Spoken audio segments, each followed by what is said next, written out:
Chaque caisse RSI possède une plateforme téléphonique pour répondre aux réclamations.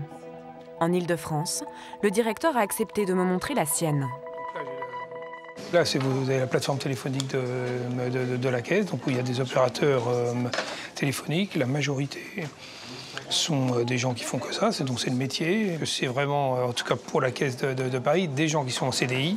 Les 12 conseillers de cette plateforme ont suivi une formation spéciale d'1 semaine. Alors je vous écoute, monsieur, pour votre numéro de sécurité sociale. C'est à quel sujet, madame? Je peux peut-être vous renseigner? Surtout, ils sont surveillés en permanence. C'est Julien, ça. Donc, Julien René Correl, qui est le superviseur de la plateforme, donc il a un système qu'il peut vous montrer où il voit le flux téléphonique. Grâce à un système de double écoute, Julien est chargé de veiller à la qualité des réponses des opérateurs. Est-ce que vous pouvez me confirmer l'adresse, s'il vous plaît?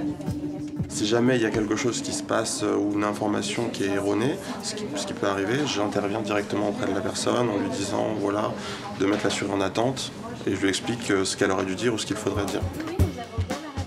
Les conseillers ont accès à tous les dossiers des assurés et répondent en fonction des informations qui apparaissent sur leurs écrans. Le directeur de la caisse assure qu'ici, on n'expédie personne. On prend le temps de répondre à chaque demande. L'idée, c'est de traiter la demande de l'assuré. Maltraiter les gens, c'est pas un bon investissement. Parce que de toute façon, vous le payez à un moment donné. Alors pourquoi les 3 conseillers joints par Amandine ont-ils donné 3 réponses différentes? Tous nos conseillers sont en ligne. Nous vous remercions de bien vouloir appeler ultérieurement. En fait, quand toutes les plateformes du RSI sont saturées, les appels sont transférés vers une entreprise sous-traitante. Cette société privée a-t-elle la même exigence de qualité que le service public? Pour le savoir, j'ai fait une demande de tournage au sein de cette entreprise, mais elle m'a été refusée. Alors j'ai décidé de m'y faire embaucher comme conseillère. Avant de répondre aux appels, je dois suivre une formation d'1 jour et demi seulement, alors que celle du RSI dure 1 semaine.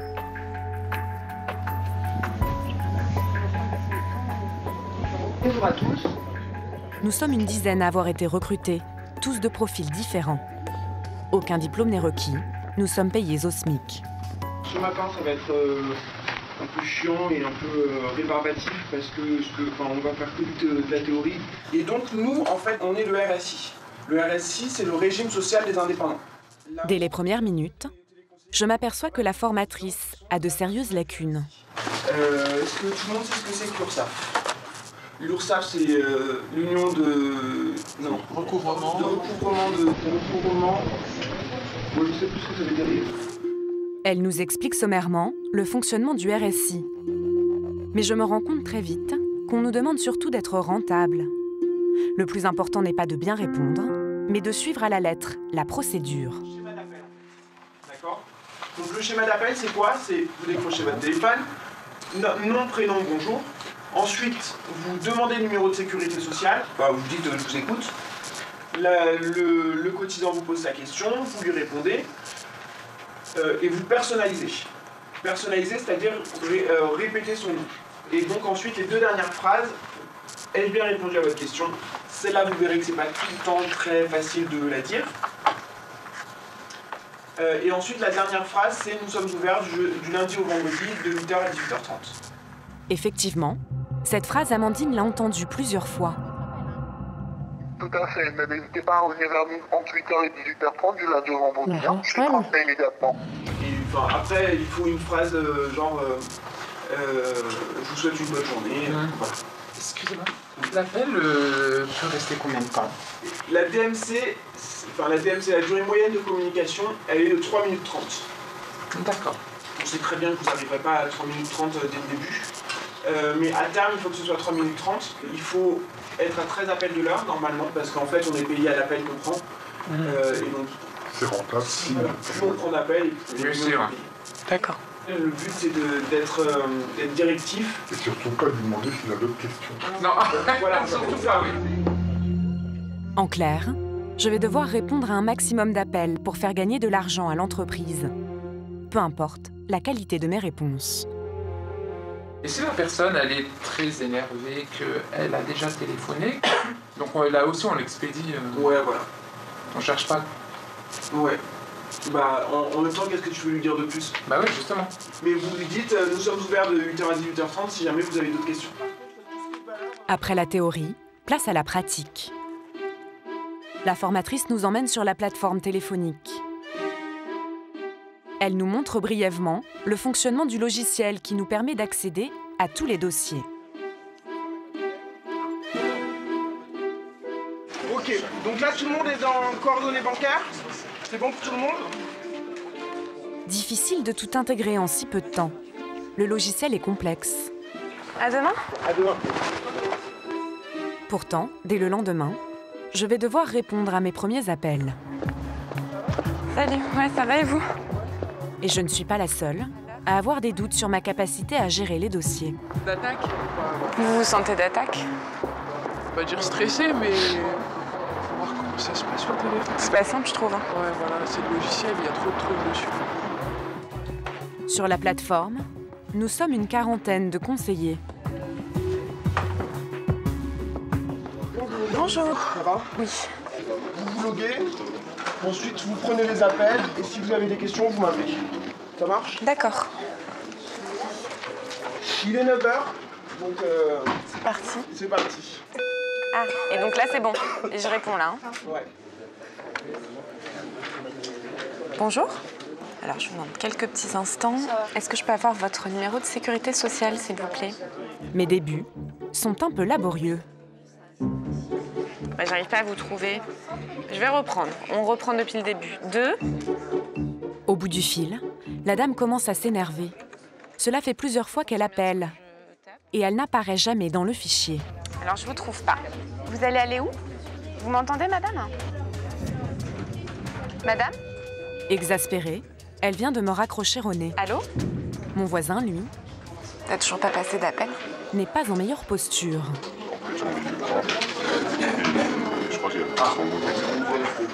Sur le mauvais bouton? Ah oui. Bah, ça arrive. Hein. Deuxième appel de la matinée.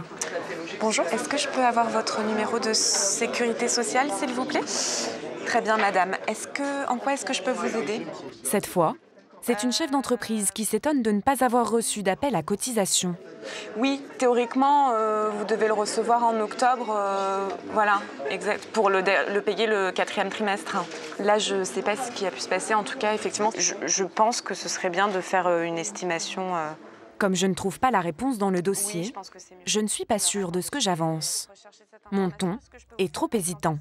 L'un des superviseurs m'en fait la remarque. Quand tu dis je pense et tout ça, c'est des signaux qui lui envoient que t'es pas sûr de ça. Ah oui, d'accord. Pas bon. Oui, d'accord. C'est directive. D'accord. Et donc Si tu le plantes, ouais, c'est pas grave. catégorie contre. Ouais, il faut pas montrer qu'on doute en fait. Même si on n'est pas sûr, on est Parce que déjà, ton appel va durer. Ouais. Ton appel va durer parce que voilà, t'es ici, t'es sympa, donc le cotisant. Il s'engouffre. Ouais. Sauf que nous, de l'autre côté, on va dire.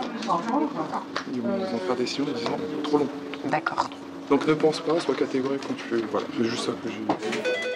Mais difficile d'être catégorique quand les gens se plaignent à juste titre d'erreurs du RSI. On vous doit 1 511 €, c'est ça? Ce qui n'est pas normal, effectivement. Oui, donc il y a un peu un cafouillage. La plupart du temps, ils ont déjà envoyé un courrier de réclamation. Mais ce que je peux faire, vous avez écrit pour ça ou pas? Des lettres recommandées? Oui. Et ce n'est pas non plus leur premier appel. Vous aviez déjà appelé, c'est ce qu'on vous avait dit de faire, d'accord. On vous a jamais répondu. Je comprends bien, oui, je comprends bien. Les assurés sont souvent énervés. Je suis impuissante. La seule chose que je peux faire pour eux, c'est transmettre leurs demandes à un gestionnaire de compte. C'est lui qui est chargé ensuite de traiter le dossier. Ce que je peux faire, en fait, c'est écrire un mail en fait, au gestionnaire de votre compte. On vous l'a déjà dit. Et quand je tombe sur quelqu'un de désespéré, j'ai bien du mal à mettre fin à la communication. Combien? 5 895 € qu'on vous doit. Et c'est la 11e fois que vous appelez? D'accord. Et donc vous attendez qu'on vous rappelle? Oui, ou qu'on vous rembourse tout court, j'imagine. Parce que là, vous êtes dans quelle situation, madame? Cette dame attend que le RSI lui rembourse les 6 000 € qu'il lui doit. Une somme dont elle a besoin urgemment. Non, je sais bien, madame, je sais bien. Malheureusement, je ne suis pas du tout en mesure de vous dire le délai. Comme je ne peux pas traiter moi-même les dossiers, mon rôle se réduit à écouter les gens. Je comprends, madame, mais écoutez, sachez voilà, que moi, je fais tout ce que je peux faire, tout ce qui est en mon pouvoir. Je tente alors de ressortir la fameuse phrase, si difficile à placer. J'espère que j'ai quand même bien répondu à votre demande.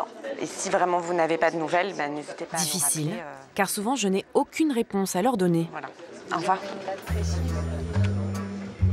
Je peux prendre ma pause, 10 minutes de repos, mais pas le temps de souffler. Un superviseur me rappelle à l'ordre. Mes appels sont beaucoup trop longs. Non, mais c'est dur en fait de raccrocher. Parce que ouais, j'ai vu 20-25 minutes. Par appel? Là, bah, c'est celui-ci? Ouais. Ah, c'est trop long? Ah. Ouais. L'idéal, oui, c'était 3 minutes, ce qu'on vous avait dit. C'était 3:30, l'idéal. Ouais. Bien évidemment, comme vous savez. C'est trop. De les reconduire. En fait, comment on fait dans ce cas-là pour essayer d'écourter un peu? Écourter, c'est je transmets au gestionnaire de compte qui vous recontactera pour faire le point. Faut pas hésiter à dire que tu es conseillère nationale, qu'effectivement il te manque des élèves pour pouvoir et qu'on est là de 8h à 10h. Donc vraiment clôturer avec ça, ça porte bien la peine. Gestionnaire, nous sommes joignables. Quand tu vas au bout de 2 minutes 45, tu ne maîtrises pas l'appel, je remonte l'information de gestionnaire. D'accord. Automatisme. Ça évite de... Ces automatismes, je vais m'en rendre compte, tous les conseillers chevronnés les appliquent. Et ils ont même d'autres techniques scandaleuses pour raccourcir le temps d'appel. Tu travailles pour RSI aussi? Oui. Depuis longtemps? 2 ans, ouais. Ah, 2 ans? Ah oui. Tu viens d'arriver? Ouais, c'est le premier jour là. Moi j'ai vachement de mal à mettre 3 minutes quoi. Mes appels ils durent 20 minutes. Et comment vous faites pour abréger Maintenant ça fait 3 fois que je dis la même chose, maintenant je vais arrêter la conversation. Et je vous souhaite une bonne journée. Tu ne laisses pas parler. D'accord. Faut pas laisser entre bonne journée et le moment où tu raccroches. Ouais, donc faut raccrocher bien fermement. Pareil pour les remboursements, tu te prends pas la tête, tu fais remonter l'information au gestionnaire de compte, de toute façon tu peux rien faire. Comme je le dis à chaque fois au nouveau avec qui je parle, c'est la quantité avant la qualité. Ah, c'est ça vraiment? C'est-à-dire que par exemple, si toi, tu prends, je sais pas moi, 10 appels de l'heure, mais que tu réponds super bien, et que lui prend 17 appels de l'heure, mais il leur répond n'importe quoi, il préfère. Ils doivent renouveler un de vous deux, on préfère le renouveler lui, même s'il dit des conneries cotisants, au moins il ramène des sous à la boîte. C'est vrai? Oui. Pour te donner un exemple, t'en as, ils sont là depuis longtemps, ils racontent des conneries cotisants, mais ils prennent beaucoup d'appels dans la journée. C'est un organisme particulier. Ah ouais. Ah, tu comprendras donc dans 2 semaines, je pense. Hein. Bon, je vais retourner au travail. Des conseils révoltants, mais si je veux garder mon poste, je suis obligée de les appliquer scrupuleusement.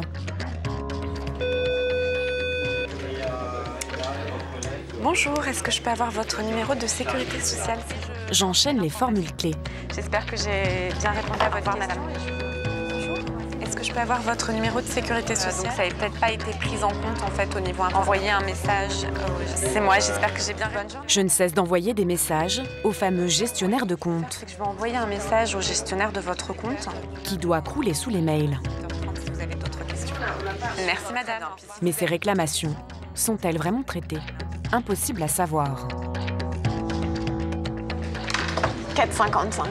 Mon temps d'appel en tout cas diminue comme peau de chagrin. 2,42. Ah, je m'améliore quand même. Par rapport à 20 minutes. Tandis que j'augmente ma performance au détriment de la qualité de mes réponses, mon voisin, lui, est pris d'un doute. Ouais. Quand on demande ces chiffres-là, ouais. toi tu donnes cela, tu donnes cela. Moi je donne toujours cela. Non, les cotisations c'est à droite. Ça là? Ouais. En fait c'est ça qu'il faut donner, ce chiffre-là. Ouais. Non, ça c'est la régule, c'est marqué au-dessus. Hein. Règle. Ça c'est la régule. D'accord. C'est ça, c'est bon. C'est le total. Je serai jamais comptable. Hein? Je serai jamais comptable. Je me rends compte que depuis le début de la journée, il se trompe dans les montants qu'il transmet aux cotisants. Cela peut prêter à sourire, mais parfois, l'incompétence de certains employés peut conduire à des situations dramatiques. Merci. Oui, bonjour. Et je vais découvrir que le seul moyen pour un assuré de voir son dossier traité rapidement, c'est de crier son désespoir ou de menacer. Non, mais je comprends bien, madame. Parce qu'il est venu vous voir quand, l'huissier? Non, mais Cette femme est en pleurs. On lui réclame plusieurs milliers d'euros. elle ne comprend pas pourquoi. D'accord, je peux vous faire patienter quelques instants? J'appelle à l'aide un superviseur. Et là, c'est juste que j'avais une dame, je suis restée un peu longtemps avec elle, mais parce qu'elle était un peu désespérée. On lui demande de régler une somme, elle est à rien du tout, elle a une retraite minuscule et puis un enfant handicapé. Tu vois des gens désespérés, quelqu'un qui menace de suicider. Ouais. Je sais pas si vous avez parlé de la cellule fil rouge. Non. Donc en fait, les calendriers désespérés qui menacent de suicider, qui menacent de porter plainte au niveau du RSI, que tu vois complètement excédé. D'accord. Les prends cellule fil rouge. C'est une procédure qui fait que sous 48 heures, on arrange leur situation. D'accord. Moi, je m'occupe de ces cellules où je suis en liaison directe avec les gestionnaires de compte régionales. Ouais. Où effectivement, on leur remonte en urgence des informations pour qu'ils se reposent. D'accord. Parce que c'est, voilà, dans l'administration, il y a de plus en plus de suicidaires. Ah oui. Les autres administrations, c'est ce qu'on appelle CAP, la sécurité sociale, ils sont en train de créer des cellules qui Ils se sont rendus compte, tu vois dans les infos, souvent les mecs aux ACD qui s'est immolé, voilà. Et l'administration s'intéresse à ces gens pour éviter la mauvaise presse. Ouais, bien sûr. Au bout de 3 jours, j'en ai assez vu. Je démissionne. Cela n'étonne personne. Ici, nombreux sont ceux qui abandonnent dès la première semaine.